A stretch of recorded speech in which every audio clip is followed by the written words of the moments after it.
Welcome back to the podcast here. It's been a while, since I think 2 weeks now since we've done this, actually. But we just had a lot going on, but we're going to start this off like we always do with some Reddit stories, and we're going to do Am I the Asshole? And I got two pulled up as always.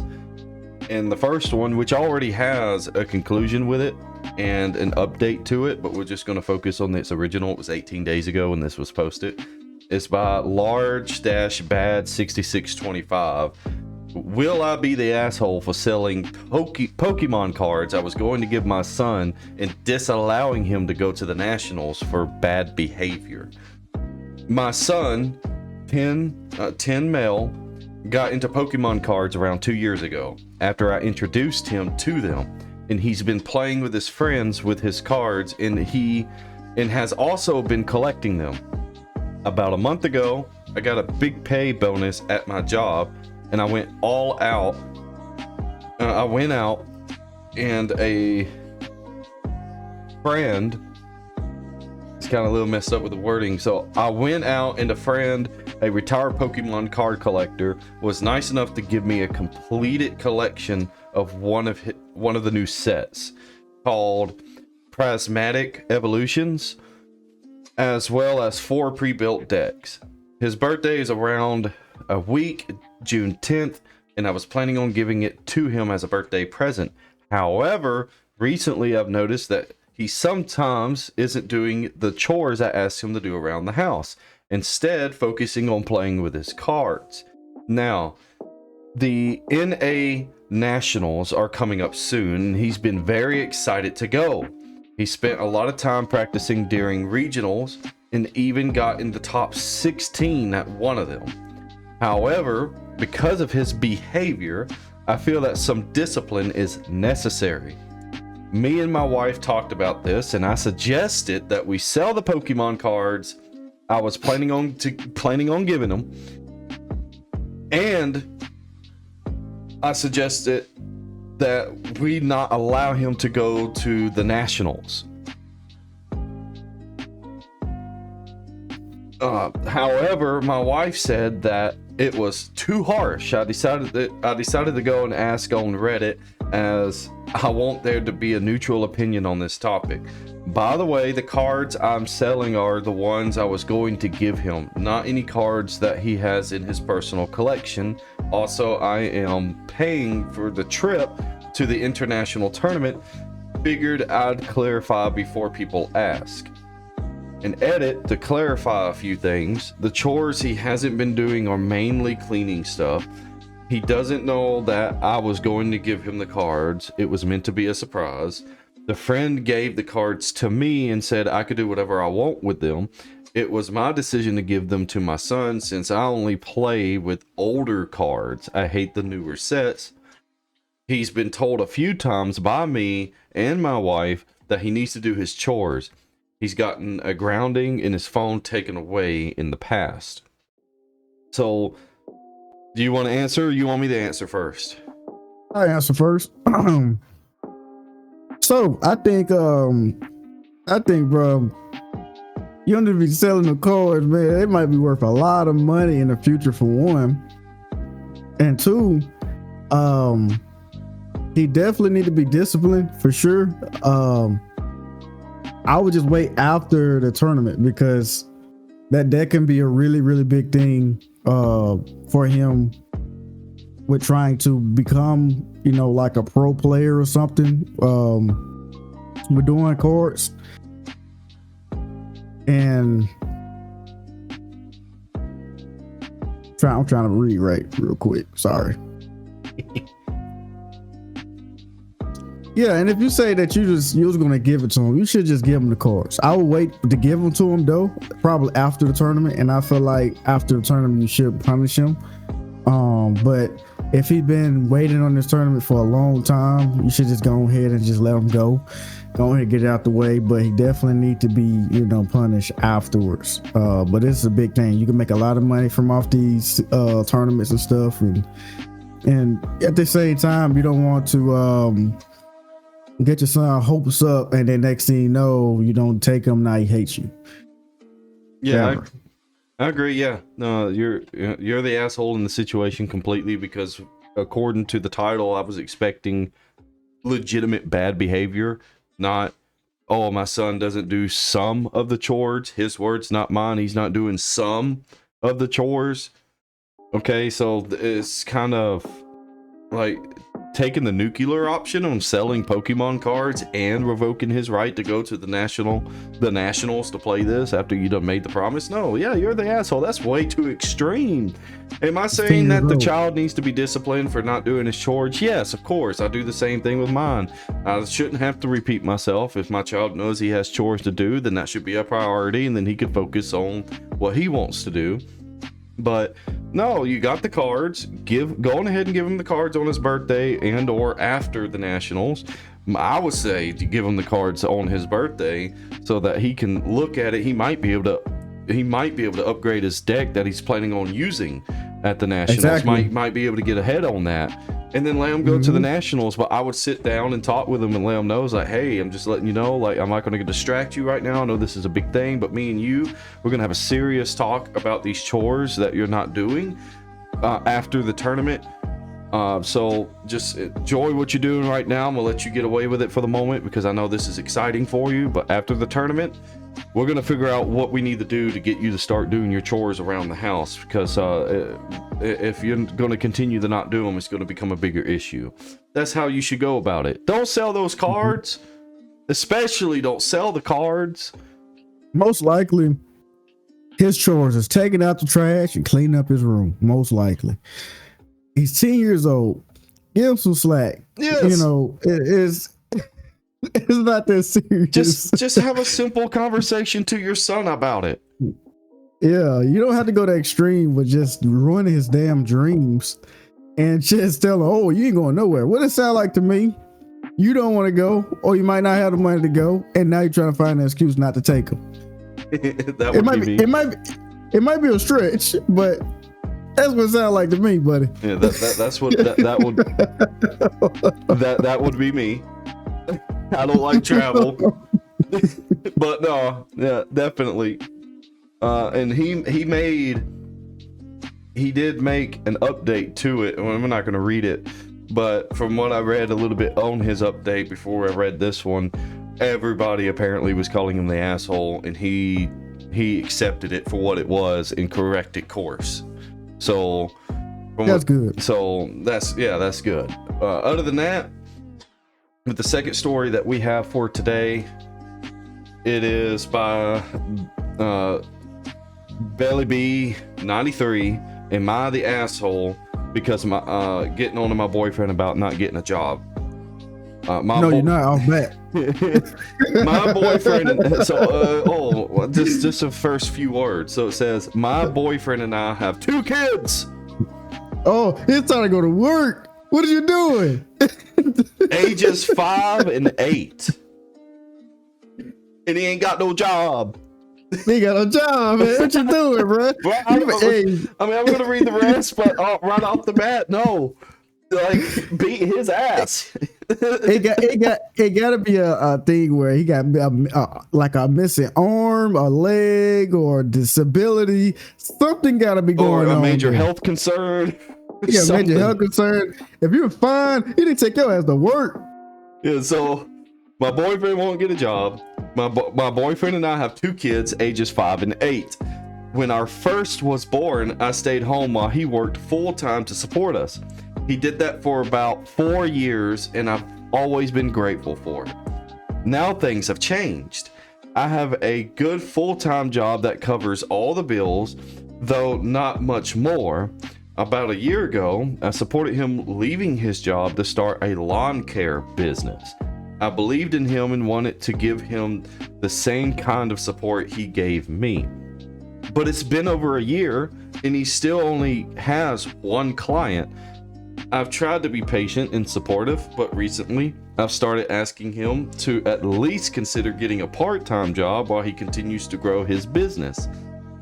Every time I bring it up, he gets defensive and throws out excuses like, if I get a part-time job, I won't be able to mow. He only has 1 client. Your mom will have to help with the kids more. She already offered and is willing to help. Then during the most recent conversation, he said, "How much money do you need to be happy?" And I worked for 4 years while you stayed home. That really set me off. Like, yeah, he worked while I was at home, but I was raising a baby and then a toddler. That wasn't a vacation. Now I'm working a full-time job and covering 100% of our expenses.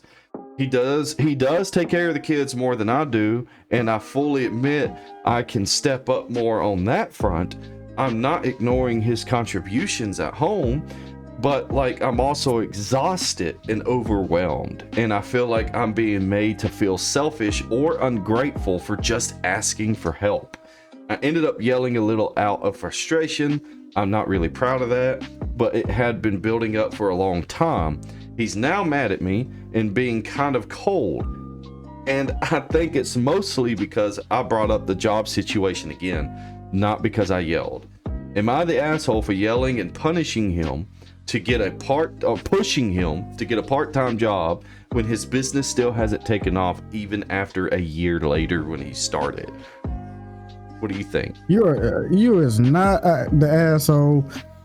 This is an insane story. For one, lawn care is a very hard business to get into. Everybody doing lawn care, including high school students, junior high students. Yeah. Like literally everybody. Grandpa, grandma, everybody out there. We all did it. So for one, that is a hard thing to get into. Two, it's been a whole year and you only got one client. That means that you mostly is sitting at home on your ass. Right. Mm-hmm. It's like, look at my neighborhood. I probably got about 15 to 20 houses on my street. Mm-hmm. Everybody don't have lawn care with a company. You can go door to door, knock on door to door, and even start at like for a front yard. $15, $10, something, man. Like they don't make no sense to me. Like you only got one client for one. And two, it's been a whole year and you haven't done nothing. You need to get a part-time job, call it a day, be a man. And from the woman perspective, she has every right to say whatever she wants to say to you, because at the end of the day, you're a grown man. She's a woman and you're a man.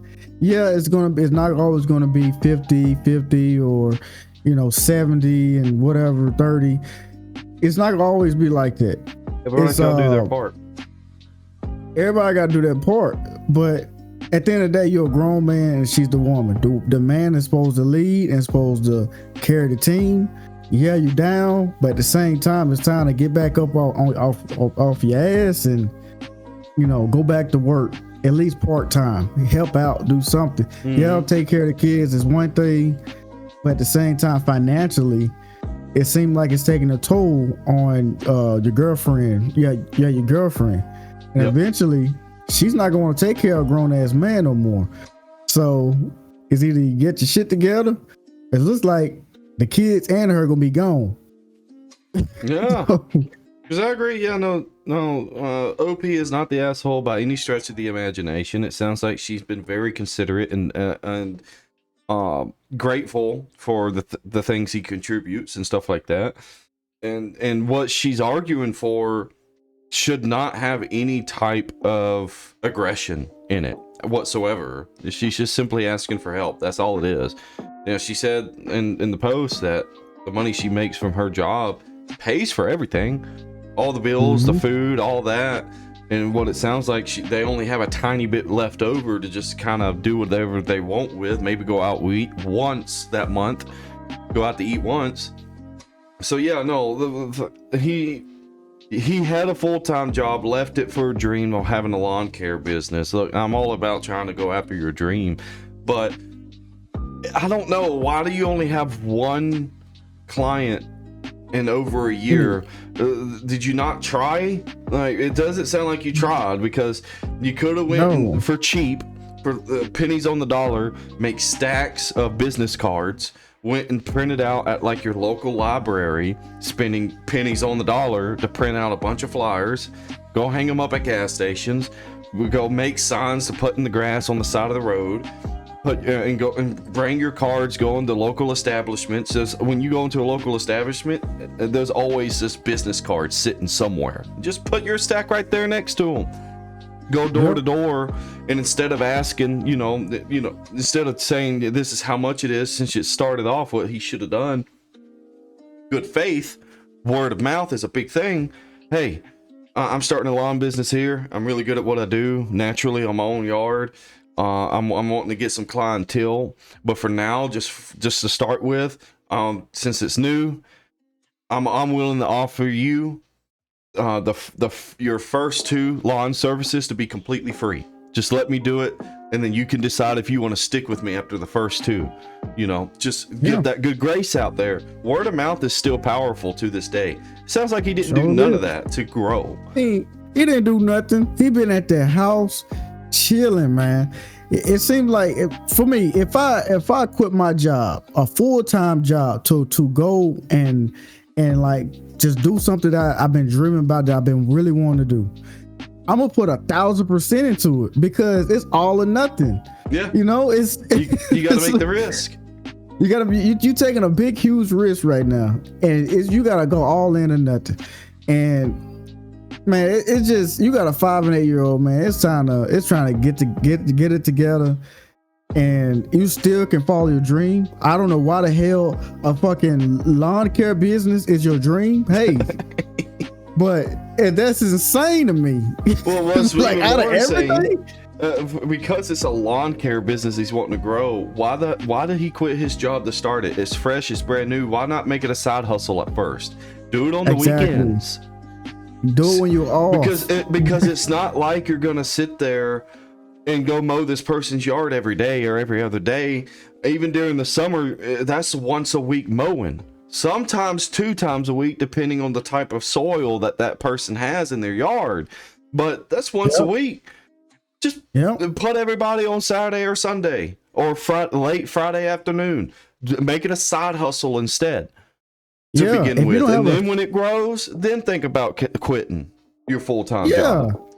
Like if you ain't got a set schedule of the days that you off, it still ain't gonna matter. If you off on a Wednesday, you schedule that person on a Wednesday. If you off on a Tuesday next week, you schedule on a Tuesday. It ain't that hard. But lawn care is it's insane to me to have a dream to do somebody's lawn. No, it's insane. I ain't gonna lie. And this is recent. This post was made today, 5 hours ago. This is happening now. Crazy. So, no, that's at the very least. Since she's still being too nice about the situation. She really is. He's got a whole lot more leeway than he thinks he does.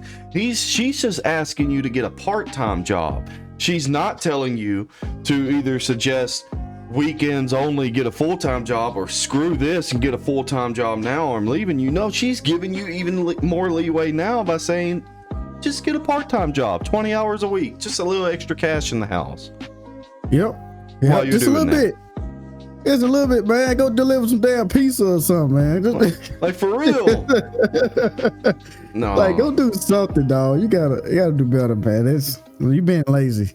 It seems like you're making excuses. He is making excuses. Look, to end this off, all I gotta say to my final words on it is, at the end of the day, you are the man of the household, you are the leader of your household, and you're the spiritual guidance leader of your household. Everything in their house is protected and preserved by you. And if you're not willing to do that, then you will see your house crumble at the end of the day. So strap up your bootstraps, get them up, and get back out there and get a full fucking time job. You got 2 whole ass kids to take care of. Look, I already know who his client is, bro. Just guess who. Was it said in the story? Was it her mama? Nah, bro. It ain't in the story. I'm just taking a guess. It's one of his buddies. The client. He's the client. He's more in his own yard. He's paying himself. Damn. One client in 1 year is crazy. That's with any business. That's with anything. if you're, from my experience, not me personally, but from a couple of buddies of mine that went and did it themselves, that started a lawn care business, within the first 6 months, they already had like close to 20 clients. Yeah. Within the first 6 months, like actual full-time committed clients, 20 of them. Yep. And you only got one. That means that just tells me you've been purely lazy. And I personally think it's not about this dream of getting this lawn business up. I'm willing to bet it was an excuse to quit his full-time job because he wanted to just stay home. And he goes out of the house every now and then just to pretend he's doing something so his wife don't question him. And then comes home and does whatever he wants. That man ain't cutting no grass, bro. He ain't cut. Yeah, but he's probably smoking some grass. That's for sure. His dream is not no cut no damn grass, bro. Don't lawn care. His dream is to sit on his ass all day and smoke whatever, do whatever. That's what it sounds like to me, man. It don't sound too good. But God bless it. It is what it is. All right, on to the next one, baby. Now we back at it again with my crazy subjects, crazy scenarios. This is definitely for Matt to answer, because you never know what's gonna come out his damn mouth. Always. So this scenario is called pocket size survival. The outbreak hit fast. Yeah. The outbreak hit fast. 1 second you're walking home from the gas station, and the next chaos erupts, siren screams, blood. You duck behind a dumpster as the first infected launches by groaning and twitching like a glitching video game character. You check your pockets. Here's what you got. Your phone, 30% battery, no signal. 1 key, probably to your apartment.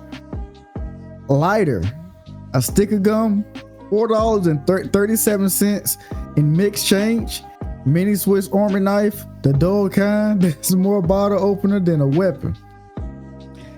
And I'm gonna add a little bit twist to it. Mm-hmm. You're not in Bastrop. You're not in Bonita. You are all the way in California, Matt. Oh, that's even worse. You're talking about Los Angeles then. Los Angeles. You're stuck in Los Angeles. One of the biggest cities in the country. Exactly. You got to make it to shade. Look, I would have to fight surviving over there, even if there wasn't a zombie apocalypse. You know how many crazy delusional people live in Los Angeles? You see what they're doing? That alone is enough. But a zombie I feel like I would be safer with a zombie apocalypse there than the current crowd that's there right now. Matt, you're screwed. You got 32% battery, no signal. You in Los Angeles. You got a lighter, a stick of gum, $4.37 in change. You don't even have a car. And you just got a butter Swiss Army knife. Yeah. I'll take my change if I got a bunch of pennies. Okay, I'll take my change, use my gum to try to stick them all together, and then take apart my phone with some of the wires, and I will try to makeshift a little bomb, unless I blow myself up with it. And so I have a weapon there. It's a one-time use. And I'm a corkscrew all them zombies' heads off with that fucking Swiss Army knife. What are you talking about? It doesn't make no sense. You're dead, man. Like, but see, you give me impossible odds. I see opportunity. Like, my thing is, like, what is your first move to even get back to Bonita? Well, I'm in fucking Los Angeles, California, man. What is your first move, man? Fuck if I know. I wouldn't even know what the picture right there. Let's see. You probably is right now. You in Los Angeles, like on the beach. Well, I'm on the beach. I'm sure I'll find a 4-wheeler / well, they like to call them quads over there, or a dirt bike of some kind. All right. This ain't GTA. No. I wasn't thinking GTA. I'm gonna find one of them. I'm gonna treat it like a Days Gone situation. Oh my goodness. Yeah. A day's gone. You finna ride a 4-wheeler all the way to Bonita. As far as it'll get me. As far as it'll get me. 4-wheeler, why pick a 4-wheeler? Because I don't have to stay on the road with that motherfucker. I can make shortcuts and not worry about getting stuck. All-wheel drive, terrain, that is tires. true. That's pretty smart. That is pretty smart, man. I did not ever think about that. I ain't got to stay on the road. Everybody's got the roads all blocked off because of traffic jams. Everybody trying to escape the cities. I'm on my fucking quad or 4-wheeler.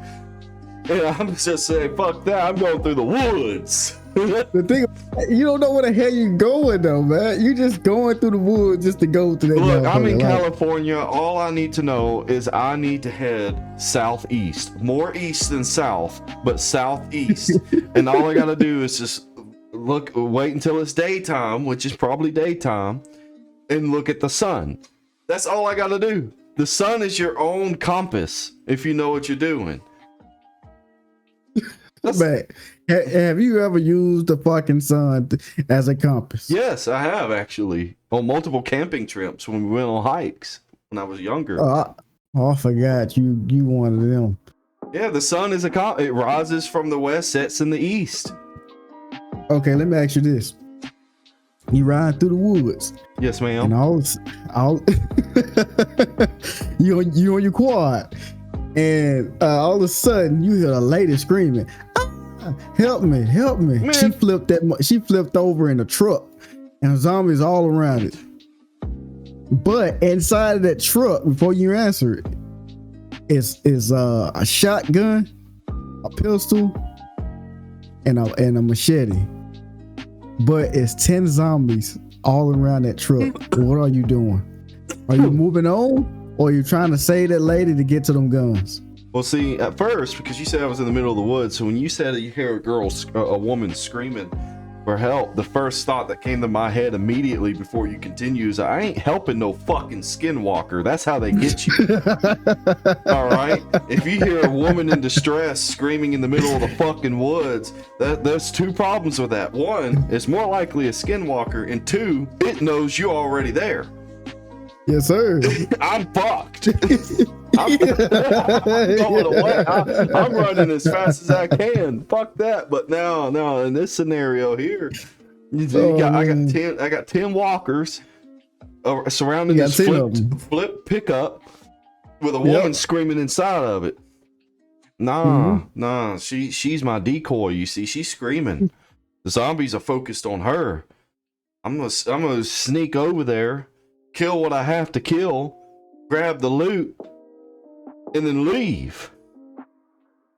That ain't my problem. That's just another fucking mouth to feed. Food is already limited.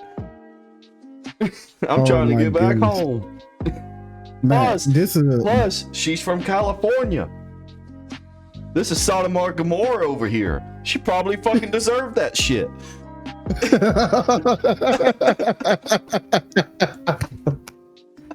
Damn, that's fucked up. He pulled out the Bible, baby. Oh man, you never know. You never know what it might be, bro. She should have heated the car to get on that fucking boat. Oh man, bro. Damn. So pretty much you're saving her to get them guns. I'm the saving her. Did I hear that? Yeah. No, you didn't hear me. I ain't saving her from shit. You said using her as a decoy because she's screaming. She's screaming. She's already locked in an upside down pickup truck. I'll kill what the few zombies I have to kill and loot the truck. Now if the guns are inside the cab. Then, yeah, they inside the cab. Yeah, that's what I'm talking about. Then she can't get to it. I'm gonna run my rev my 4-wheeler to try to get the zombies' attention to get away from the driver door.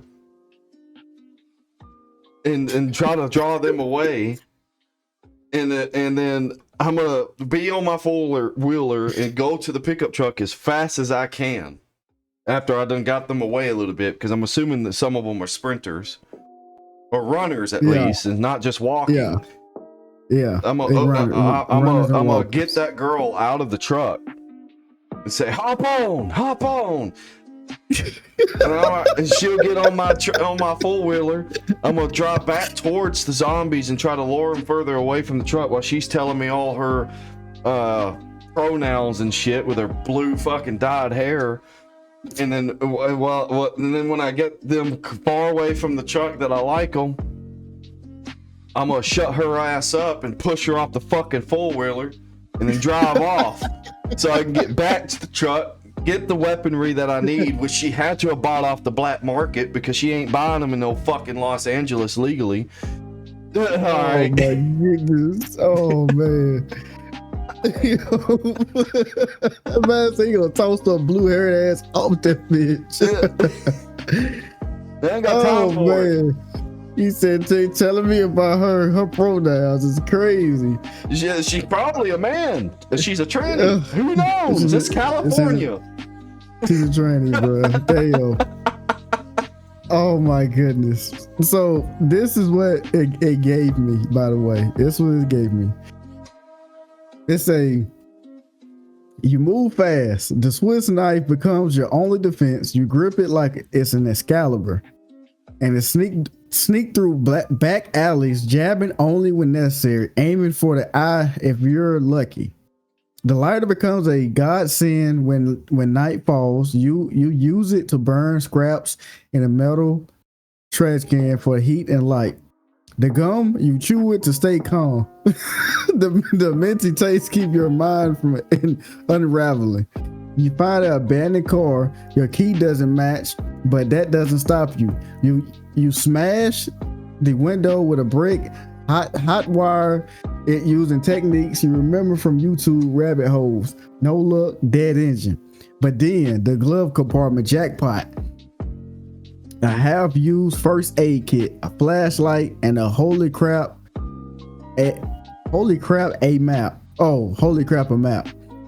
Your $4.37 useless for food, but you use the coins as a makeshift noise maker, tossing them down alleyways to distract zombies as you sneak past. You don't know how long you'll last, but with a cheap knife, a lighter, and street smarts, you're not going down easy. I say, Matt, I'll give you a week. A week to survive. A week to survive. No, I live longer. Only because California, their woods are pretty deep. Their woods are always on fire. They always on fire. And that woods is pretty crazy. For one, I don't know what the fuck you gonna eat. And two, if zombies is in that woods already, on top of the animals you have to fight against, on top of being hungry, on top of not having a map to know where you're going, even though you're using the sun, yeah, I give you a week because you probably end up getting lost. I can survive off the land. I know how to. Now animals, yeah, that's a whole different ball game.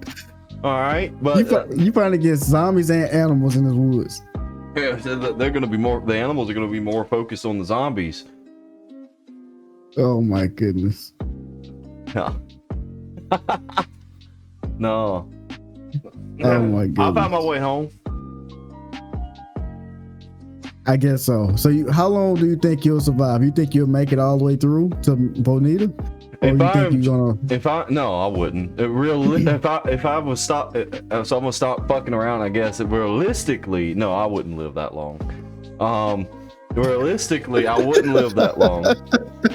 I'll give it about a month max if I don't do a stupid decision, because I can somewhat live off the land because I know what I'm looking for plant wise, and then my ass will try to loot any gas station or any store that I happen to see on my travels and gather as much as I can.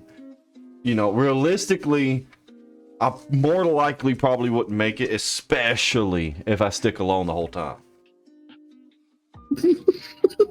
But then again, if I fisticuff a bear, You know, I can get his bear claws. That's an extra weapon right there. I think, Matt, you got a great chance of living if, like you say, if you don't be stupid and go raid something that has like some people already raiding it, like a raid group that's stupid. Because you know, California, they're gonna have these gangs, they're gonna have all this type of crazy stuff going on, where these people just trying to kill. And over people. there, I'm gonna meet the real Pinar snipper, Larry. Yeah, you are Larry for sure. So, so. I think you have a great chance of surviving only if you stick to the plan. If you get 1 or 2 people with you, I think you'll survive. I think you survive the zombies more than other people. I think if you end up dying, I think it'll be from a other human being. I don't think it's gonna be from a zombie, only because it's California. It's California, and they're batshit crazy over there. Yeah, they are. No, it's crazy. Yeah. I can be batshit crazy. I don't know, bro. They're different. They're different crazy than Louisiana. Yeah, they'll look retarded, bro. Us, we're crazy as in we got crackheads, we got hobos, we got a lot of country hillbilly folks, we got ghetto people. You know, got yellow people. Not ghetto people, not yellow people. He said yellow people. What? Over there, bro, they just crazy. Like you say, they got different genders. You got man. You gonna find a woman that's 7 foot, that's 7'2", probably weigh 280, with a long ass dick. That say, I'm a woman. Who goes by Randy. Goes by Randy. Now his name is Randalisa. Oh man. Big dick Randalisa. Exactly. We ain't got that shit over in Louisiana. Mm-mm. We ain't got to worry about that over here. Over there, you got to worry about that. Oh, 100%. It's totally different. Well, I guess besides that wild ass question, do you have another one? I don't think I got another one. No. Nah. I believe the end it off on my end. You'll have a tougher time surviving in Los Angeles without the zombie apocalypse than with it. That is true. Like, I don't want to go to Cali. I'm good. No. I think if I was in a zombie apocalypse, to be realistic, and I was in this scenario, I would think, like you said, I would last a month or 2 and probably make it to like somewhere like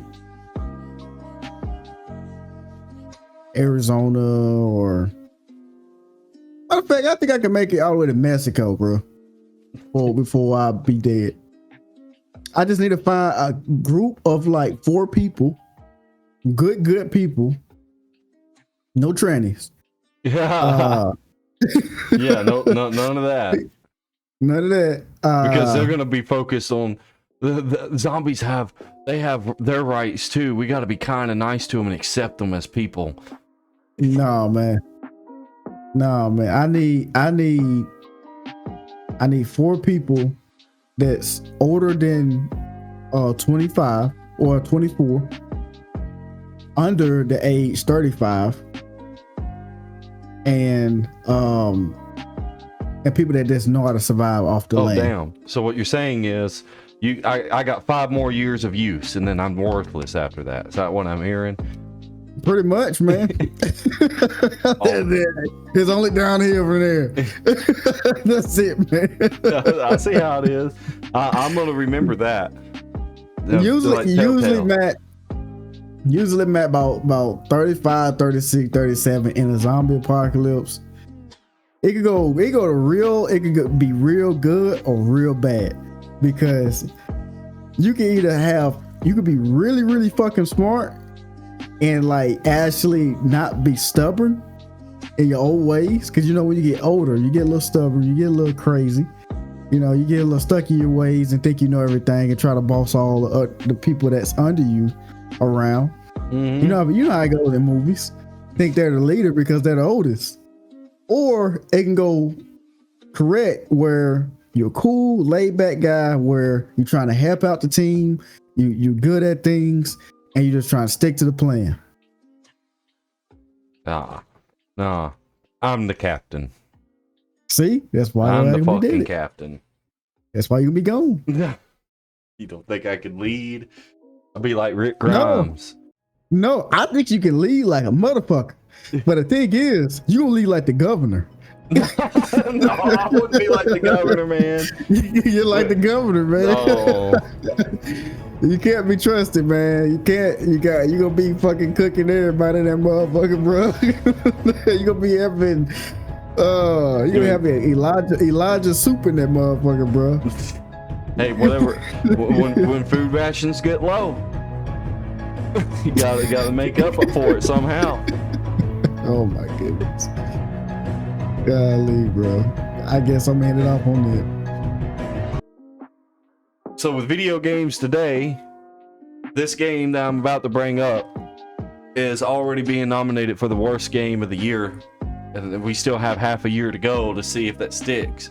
But Mind's Eye. What all have you heard about Mind's Eye? I heard that game is so damn glitchy to the point where it's like it's unplayable, and it's like it has so much hype behind it that it was supposed to be the next GTA. Yeah, and it came out like glitchier than Cyberpunk did when it first released. It's not even that, man. It's worse. It's way worse than just glitching problems. Way worse. You know why it was called the next GTA? Do you understand the reasoning behind that? I really didn't look too deep into it. I just seen that a lot of shooting and a lot of driving with the cars, and it looked open world.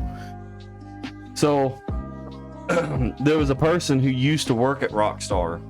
Leslie is her name.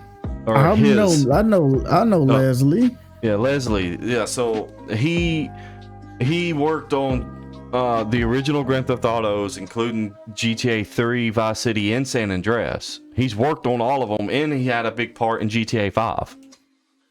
But he quit to go do his own thing, and he wanted to make something similar to GTA, and that's where Mind's Eye came from. And when people found out the head developer of this game was a previous Rockstar developer who's worked on all of the GTA games, including Red Dead Redemptions, the Red Dead games. He's worked on them too. Yeah, it had a lot of hype behind it because of that. No, not only did the game release glitchy and buggy, but it's pretty much brain dead.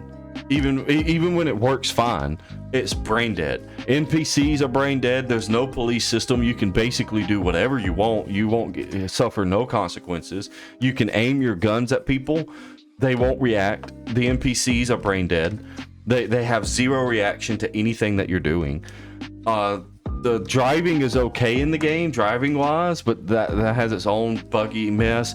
Gunplay. The gunplay is being compared to the original GTA games and not GTA 5. It's being compared to GTA San Andreas. That's crazy. That was like 20 years ago. Yeah, exactly. There's a lot of things in this game that games have been doing for 20 plus years already, and this game doesn't have it. Mind's Eye is a colossal failure. So much of a failure, Sony doesn't like doing this. I think they've only done it twice throughout their history with PlayStation, but this is the third time, if they've done it twice already. This is the third time they have offered full refunds for players who bought Mind's Eye on the PlayStation Network.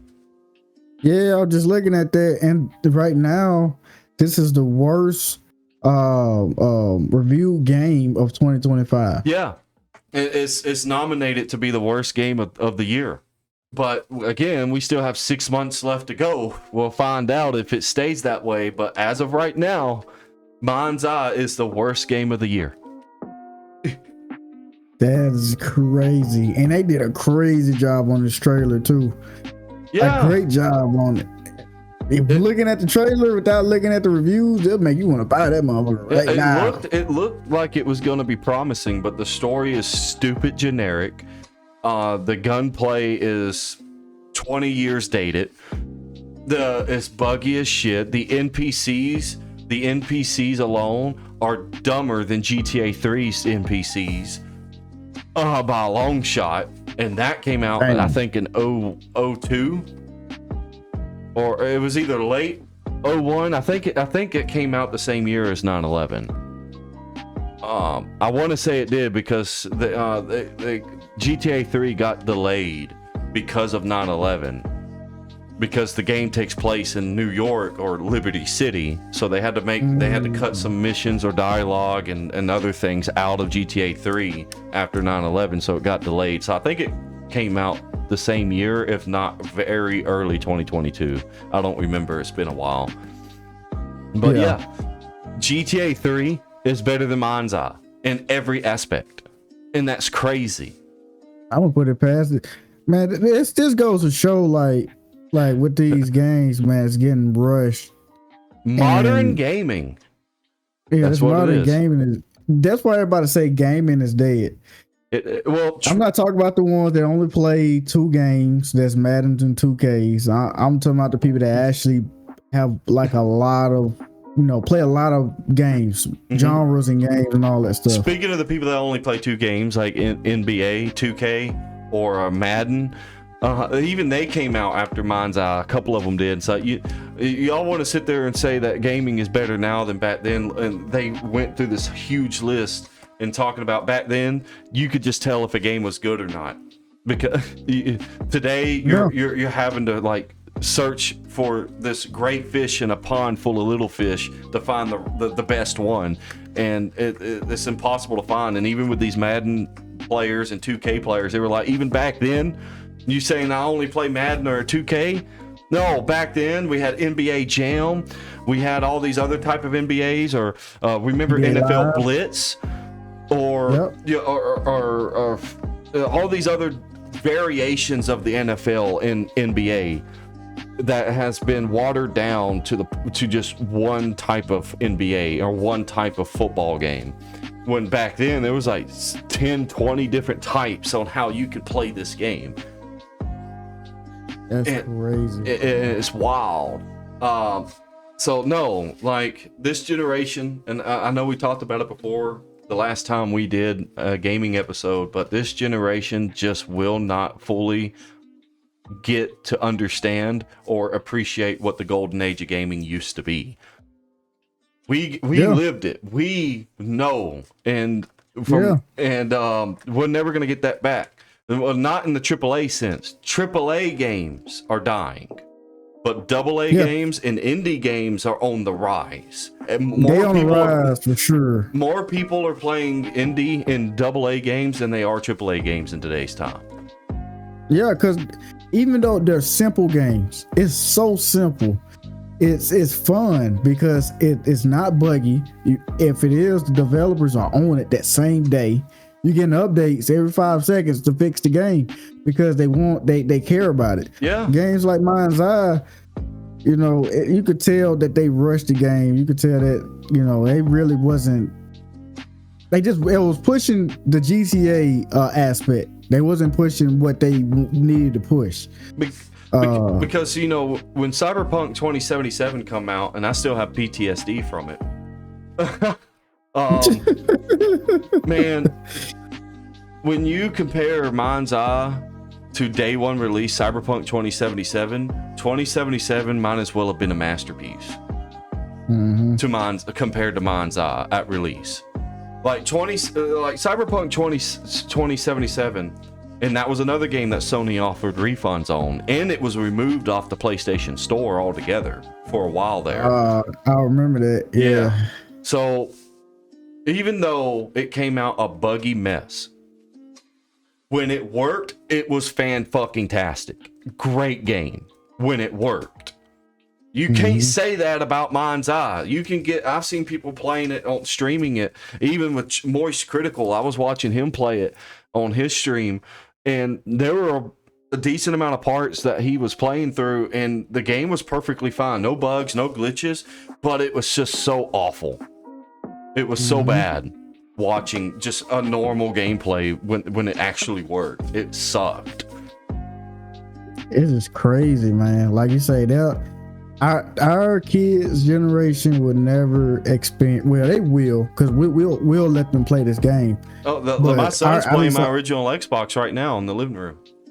yeah, so our kids will, but our kids generation, man, they'll never experience like what we experience. We experience some really games that developers really cared about. Didn't rush. It wasn't microtransactions. It was just pure love of doing those type of things. I feel like a lot of developers lost the love to do it. Yeah. Well, I wouldn't say developers purely. I would say the publishers, like Activision, EA, Ubisoft, them. That's true. Because the reason why I'm a hardcore believer of it, why AAA gaming fell as hard as it did, was because of live service games. That's where it started. Yeah, they were adding DLC, and they kind of had some like battle pass system back in the day as well. Near the late Xbox 360 and PlayStation 3 times, going into Xbox One and PlayStation 4, they started introducing that stuff. Nobody's ever going to forget, at least our generation will never forget, when DLC really became a problem with horse armor for Oblivion. When that came out, that was funny as shit. It's funny as shit now, but back then, man, that was so fucking dumb. But regardless, live service has really killed the AAA industry, because back then, when a game released, developers only had one shot to get it right. Because once that game released, that's it. There is no updating it or patching it later. The game is out. It's either going to be trash or it's going to be good. There is no in between. So in today's time, like, live service is a great, fantastic, wonderful idea and tool for developers to be able to go in, fix some problems, update their game when something does pop up. It's a good second chance button in the sense of what I'm trying to make it out to be. However, these publishers push out these live service games in a broken state on purpose and use the excuse, well, we can patch it and update it and fix it later mentality, but the game is not even complete and ready to release by itself. If they were to go back on the sense of the game has to release, they need to have the mentality of first impressions matter. They've done lost that. That doesn't exist in the AAA industry anymore. So if they go back to the idea of first impressions matter, and release a full working game first, and then work on fixes and patches later with live service, because some bugs and some glitches are going to get through. Every game, even back then, all the good games back then had bugs and glitches in them. Not many, but a few here and there. They can fix that. Just release a fully fledged 100% completed game first, then fix it later. If you find a small glitch or find a small bug that's causing a little bit of an issue, not a broken mess of a fucking game that makes it almost unplayable, and then we have to sit here and wait 2-3 months for y'all to fix it, and I done wasted my money on a game that I thought I was buying, but instead I was buying a preview. Yep, pretty much. I asked AI specifically, is gaming dying? It said no, gaming isn't dying, but it's changing. And it said, what if it feels like death because the oversaturation, too many low effort games, mobile cash grabs, and early access scams, AAA fatigue, big studios pumping out broken, recycled, and microtransaction heavy titles. Layoffs, despite record profit, major companies are laying off devs, making the industry feel unstable. Live service burnout. People are tired of grinding battle passes and endless FOMO. They said, but here's why it's still alive and evolving. Indie games are thriving. Small devs are killing it with passion projects like Hades, Dave the Diver, Power World. That is true. Those are good games. And Ready or Not is also a AA indie game. Sure is. It is. And even though it was mouse and keyboard at first, it still was a fun game. It was just a hard game. Yeah.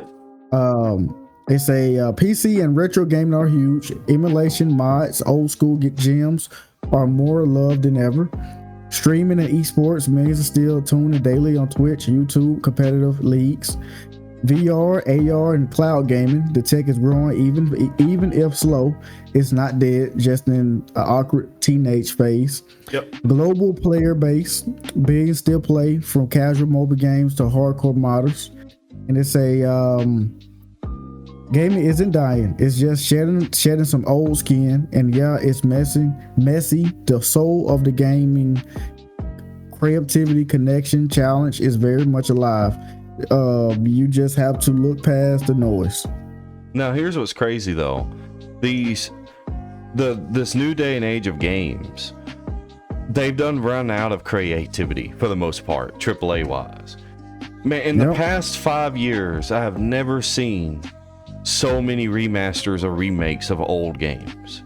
And what's even crazier is that half of those remakes and half of those remasters are worse than the original. Like, how do you fuck it up that bad? It's crazy. One of the greatest remakes I can think of right now would be Dead Space. Like, Dead Space is a fantastic remake and should be used as an example on how to do remakes of games. What I think it is, man, I think is the hardware that they keep developing and using. As in, every 5 seconds it's coming out with new hardware to make better graphics and the graphics card, make it better to use and all this stuff. I feel like that we move way too fast. But but technology has always moved really fast. I agree, but on the opposite end, instead of hardware, I say software. Yeah. Oh, yeah. Software. Yeah, that's why I mean software and hardware. Yeah, it's a mixture of both because it's a choice. Yeah, the hardware is getting better by every year, but it's a choice to try to hit the limits of the hardware that's coming out. That's a choice, and that's what all these big AAA industry companies try to do. They always try to push the limit as hard as they can. They're more focused on performance. Well, I wouldn't even say performance. They're more focused on graphics than anything else, and that's a problem. Just the looks. No, like, you don't need that. Like, graphics is cool. I like my game to look pretty. I don't mind it, but you know what? I'm going to cherish more than the graphics, the fucking gameplay. Yep. Make the gameplay fantastic. I don't care if it looks butt-ass ugly. Look at Schedule 1. Yeah, Schedule 1. Look at Elden Ring. Elden Ring is not an updated graphically like AAA game that everybody used to. It's not. It's a beautiful game, but it's not pushing the hardware and the graphical settings. Yeah, it's not. And the gameplay are great, and the graphics still look good. It looked like a PS4 graphic game to me. It don't look like a PS5 or updated PC. But it doesn't have to be. It don't have to be. That's why I feel like they should stick to. Me personally, I feel like they should have built off from PC standards the 3060, the hardware wise, and they should have built off the PS4 graphics, and software wise they should have built off what was the one around that time? Got what it's called. Let me look it up real quick.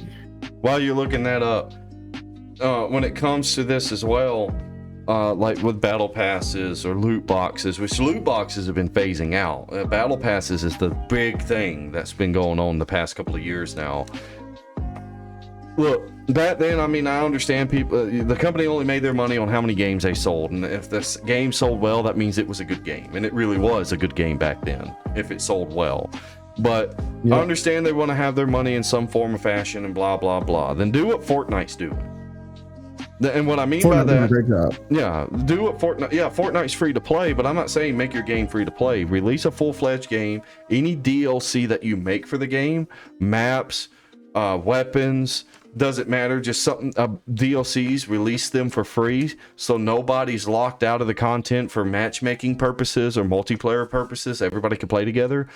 And instead of battle passes, which ruins progression in games, it sucks.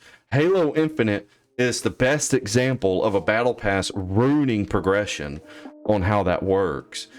And no loot boxes, no battle pass, just sell cosmetics. That's it. Just cosmetics. Just sell cosmetics. People are gonna buy them. Now Halo's a little bit different. The armor in the game. That's one thing. You can't sell armor in Halo. When it comes to Halo cosmetic wise, if you're gonna sell, and that's what they do. They sell armor in Halo Infinite. And that's so fucking stupid. It's never been like that before. In Halo, the only cosmetics you should be selling in Halo are armor and weapon skins. Don't sit there and the battle pass in Halo Infinite also has locked base colors that you can unlock through the battle pass. Yeah, stupid. So like you've played a little bit of Halo before, even if it's just a little. But when you go to customize your Spartan, you got so many color options to choose from. Just the base colors, but you can kind of mix and match primary and secondary color, make them a little unique, and then whatever armor you want to put on them. They got base colors locked behind a battle pass. That's fucking crazy. And no battle pass. The cosmetic for skins, for armor skins in Halo would be something like, instead of just the base colors, keep all the base colors the same. Keep it all the same. Just cosmetic, as in, like, think of it like decals that you'll put on your car, like a Naruto decal or stuff like that. And your armor has these decals on them. Sell decals cosmetic that you put on your helmet, on your chest plate, and stuff like that. Or you can sell a cosmetic of a custom color that's a unique design mixture of different colors that go over the whole Spartan instead of using base colors. Yep. And to go back on what I was saying, that software, Unreal Engine, specifically Unreal Engine 4 from back in 2017. I felt like they should have built it off that, accomplish what they can do with that, instead of every single year or every couple of years, like, okay, we got a whole new Unreal Engine. Yeah, because now we're on Unreal Engine 5. Yeah, so why are we on Unreal Engine 5 already? I feel like it still had a lot to go. But to be fair, Unreal Engine went through 5 huge updates, I guess you could say, in over 20 years. It's still fast. Yeah. Because that's an update like every 4 years. So, but still, that's what's killing the AAA industry predominantly, more so than anything else. It's the mentality of live service. We can fix it later. Yep. Instead of just releasing a fully fledged game. Let's go buy CDs again, guys. Oh yeah, especially like people are testing to end this off, because it's kind of going on long, like with the Nintendo Switch 2. People are testing different ways of trying to get away around that stupid policy that Nintendo has on it. And there's been a lot of Nintendo Switch 2s that have been bricked, basically. They can no longer use them. That's retarded. That's anti-consumer. So when you buy a Switch 2, you don't own it. You buy rights of a license to be able to use it. And then when you go and what's the word I'm looking for? When you go against a license agreement, they brick your whole console that you physically bought and that you physically have in your hand. You can't use it anymore. That's anti-consumer. And because of this Switch 2 situation going on, there's actually been a real big push that just started like a week or two ago of going back to all physical media instead of digital stuff. Just get physical shit. All physical. Take away battle passes. Leave off on this. Take away battle passes. Go back to going in stores and actually buying CDs. And take your time with games. Just take your time. I feel like Mind's Eye could have been a really, really great game if they would have just released it probably another year or two from now and actually developed it like how it's supposed to been, instead of rushing games. So, and then Man, yeah, physical again because this generation will also never get to experience a midnight release. Yep. I've been to 3 of them, and every time it was great and fun. Yep. It is, man. You get excited, like it's worth it. Now I want to do no midnight release, and I go buy this game, and it's trash. Every time it was midnight release, you knew it was going to be a great game, and it was. Oh It yeah, never disappointed. you were pretty much guaranteed a good game if they were holding a midnight release for it, because not every game got the midnight release treatment. Nope. If the stores felt like it wasn't going to be that good of a game, they wouldn't hold a midnight release event for it. But if they knew it was going to be big and good, oh, you better believe there was a midnight release scheduled. Yeah. Yeah, don't get me wrong. I like buying my games online. Yeah, But it's very convenient. it's convenient, but we got to go back just a tad bit to like the old ways of doing things. You know? Either physical copies or start sailing the high seas, one or the other. Yes, sir. Yes, sir. Aye, aye, Captain. Yeah. Well, All right, man. We're talking about anime now. So, I'm going to tell you these names. And out of all these names I'll give you, I want you to pick out who will make it out in a full-on brawl out of all these people. We got Yamcha. powers or no powers? Oh, powers. With the powers? regular powers. With powers. The regular powers that they have in their animes. With their power scaling. Okay. And everything else. Okay. So we got Yamcha, the 23rd World Tournament, Yamcha, Sakura from Naruto, Chad from Bleach, Baki from Baki, Nezuko from Demon Slayer, Levi from Attack on Titan. Which one are you gonna pick? Which one is gonna make it out, man? Out of Who's all of throwing them? hands? So, Yeah. Matter of fact, Yamcha, name before you do that. Name all the people that's gonna get knocked off first. low key, out of all of them that gets knocked off first, probably more likely Levi. Ooh. I know that might be a hot take for some people, but I would have to pick Levi. I love Levi. Don't get me wrong. Ooh. But you got Baka, Yamcha, Chad, Sakura. Well, then again, that depends. Okay, hang on. Give me a second here. That depends. Which version of Sakura? What time period of Sakura? Because if it's like late Shippuden Sakura, yeah, she's gonna be in there for a minute. Even though she's still useless, but she's powerful in her own right. You haven't seen like late Shippuden Sakura. No, I haven't. But she's also, but I got to see her really do some good work against that puppet master Akatsuki member in the desert when they were stealing Gaara for his dragon, and she did good there. That was the first time period she did good. I'll say this, Matt, because since you haven't watched it, they say in the anime that she finally catches up to Naruto and Sasuke at that moment. At the end of Shippuden? Nah, or at the beginning? Close to the end. Close to the end. Oh. It's during the war. Okay.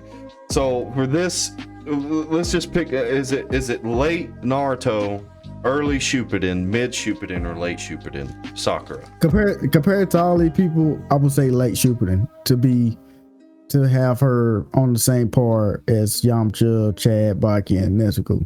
Oh, then yeah, Levi's out first because he ain't because Levi and Baki are the only two people that don't have powers. Mm-hmm. The only thing Levi's really got going good for him at that point, yeah, he's strong naturally by himself, but it's his speed. His speed is what got him in a good spot.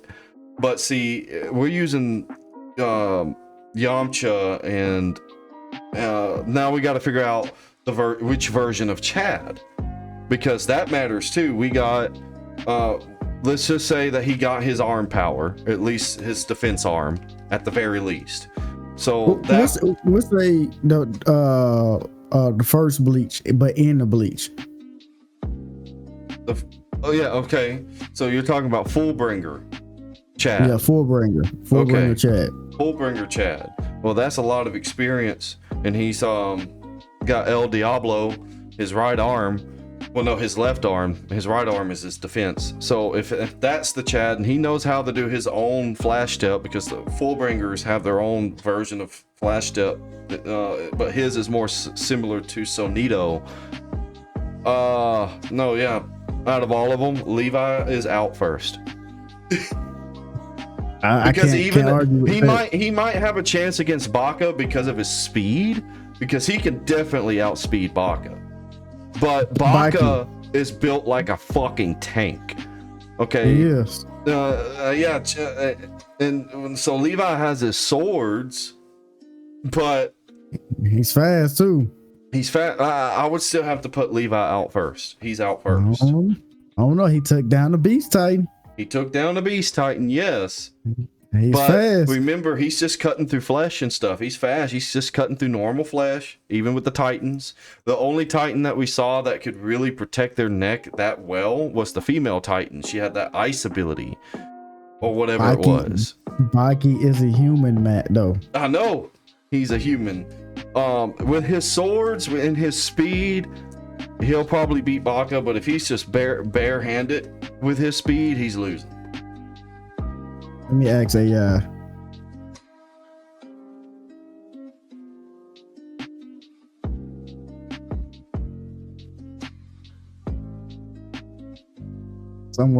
wonder.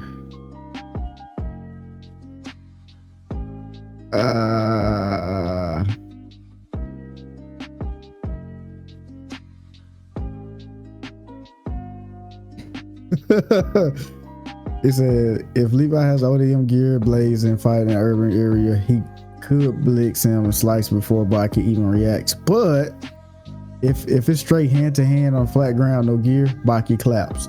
So there you go. There you go. But he had his ODM gear though. Yeah, but then it depends on the landscape at that point. That's true. Now, even if he didn't have trees and all that, and it was still flat land, his ODM gear would pretty much almost be useless. He could use it to grapple Baki, but he still has his swords. I forgot. Ahead of him. He could still grapple his enemy with the ODM gear. Now, Baki's not winning at all. I love Baki too, but he's not winning at all. Not saying that he doesn't stand a chance. He stands a little bit of a chance, but near the end of it, he's not the victor for sure. Sakura, well, I don't know late Sakura and Shippuden. I really don't fully know her in that sense. I will compare her to Yamcha. Well, no, I can't do that.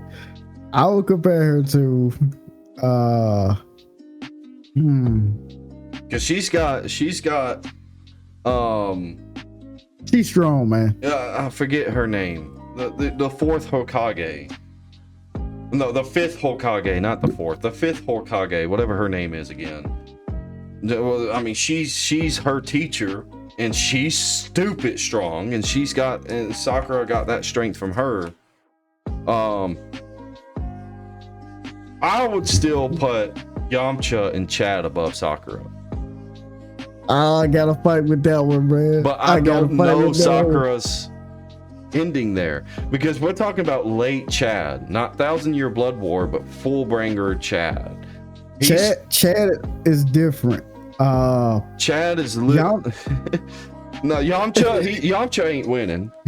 Not the 23rd World Tournament Yamcha version, because he can move fast and stuff like that, and he can kind of use the I think he can use the after image at that point.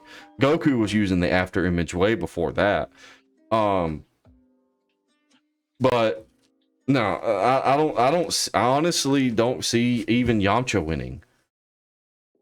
He's got his spirit ball. He's got his Wolfang fist, and he's got his Kamehameha from Master Roshi. But that's pretty much it. Besides what speed he has, and he can hit hard. But then you got Chad. I got right now for me. I got Levi out first, Baki second, Nezuko third. I don't think Nezuko can beat Yamcha, and I got Yamcha after Nezuko. Right now, I got Sakura and Chad fighting to the death. Well, see, you know Sakura really well, and I know Chad really well. So at that point, it's just comparing notes, I guess you could say, because at this, by the time the Fullbringers comes in, so during the Arrancar War, that's when he learns his left arm, his El Diablo, which is his most powerful attack. He fought Pier de Mir Espadas, and he won his fight with a Pier de Mir Espada. He was doing pretty decent against Yami, Espada number 0 for a minute there, but with the help of Rukia and Renji, until Yami just got done with playing around with him. And then, in the Fullbringer arc, you don't really see him do a whole lot of fighting. It's predominantly focused on Ichigo getting his powers back, but logically speaking, that's like a couple, I think about a year or two time gap, and Orihime, Chad, and Uryu are protecting Karakura because Ichigo can't do it anymore. He's still training. He's super fast with his Sonido. His El Diablo is basically what if his opponent is almost equal to his level or weaker. If you get hit by El Diablo, that's it. It's over. It's a one-hit kill. The only way you're surviving is if you completely match his power or at least stronger than him. So I'm just gonna tell you this. I'm just gonna, because this ain't really a spoiler. So Sakura is training with Lady Tsunade. What you was saying? Yeah, I was gonna say, but with Sakura, she's definitely got speed above Chad for sure. She has to. I mean, that's a ninja world. Speed's a huge thing in that world. She got speed and strength. Yeah. Like, I'm talking about like knockout power to the point where she probably blasts a hole through his chest. Sakura and late Shippuden during the war, I tell you this, she unlocks I forgot what it's called, but she unlocks a thing where she can heal mid-fight. So say for instance, she get a hole blasted straight through her stomach, she can heal. Yeah. Long as she has chakra to heal, enough chakra to heal, she can heal any wound, except like a severed arm. But you have to reattach it. So with that being said, I got Sakura beating Chad just because of speed, strength, and the healing. Well, then he can also use spiritual pressure as a weapon. That is true. Because chakra and ki and all that won't like knock a person down. But spiritual pressure will knock a person down alone by itself. Like we were discussing with Aizen going through Karakura Town and just deleting humans by just walking near them, not even paying them no attention. They just disappeared because of his spiritual pressure. So, and now at that point, I would put Chad at either veteran lieutenant's level or early captain's level of strength. Okay, so I asked AI. I asked AI what do you think? Of course. Pretty much, Sakura wins 9 out of 10. because it said Chad's cool and powerful, but Sakura's strength, speed, healing, and experience outclass him. Unless Chad pulls some 1,000-year blood war hacks we never saw, Sakura knocks him out clean. And I asked, what about if he had, with the spiritual pressure? It said, still Sakura's fight, but now maybe Sakura 8 out of 10 instead of 9 out of 10. Chad spiritual pressure buys him time and maybe lets him land a solid hit, but not enough to win the majority. Now there you go. Now out of bias, being biased, Chad's my boy. Oh my goodness, Chad! Because I beat your ass with Chad, so Chad wins. Oh, here we go. If I had Sakura, I could whoop your ass. I know that. I know that, but hey, I'm telling you, once you see Sakura in not 1,000-year blood war, but in closer to the end of the war, yeah, man, she's a beast. She's a dog, bro. She got that dog up in her. Man. She ready for war at any moment. Yeah.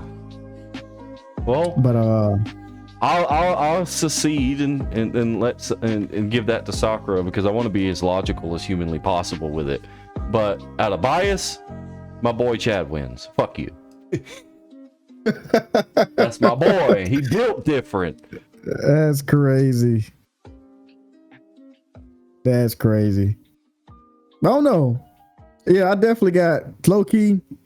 This list definitely Yamcha, Baki, and Nezuko and Levi. It can really go either way with one of them. To be honest, yeah. Levi could literally probably chill out somewhere and strike Baki or Chad. Not Baki or Chad. Baki and Yamcha probably slice them in half. Nezuko, she's a wild card, bro. You never know. Yeah. You just never know with her. So, but the real question is, can she beat Goku though? Who? Sakura? Hell no, she can't beat Goku. That's the real question. That is the ultimate anime question. Can they beat Goku though? Only person that can got like a really good chance of beating Goku in anime that I watch in Naruto universe is Naruto and Sasuke. Only reason why they have a chance is because for one, Sasuke, he can put you in a genjutsu. And on top of that, they have all types of powers that can do stuff to your body. Yeah. And with just Naruto in general, he got I've almost spoiled it. He has the 9 tails chakra up in him, so that's like right now it's like what he's gonna get is gonna be like kind of like a rival of like a god almost in Dragon Ball universe on the power scaling. Yeah. But it can go either way, but Goku still sweeps. I'm surprised you didn't mention Madara for Goku. Madara? Man, that's a tough one now. Well, I'm thinking about in Naruto. In Naruto is stronger than Madara. But if we talk about Madara and the war, I got him beating Goku. Yeah. Well, he'll be Aizen.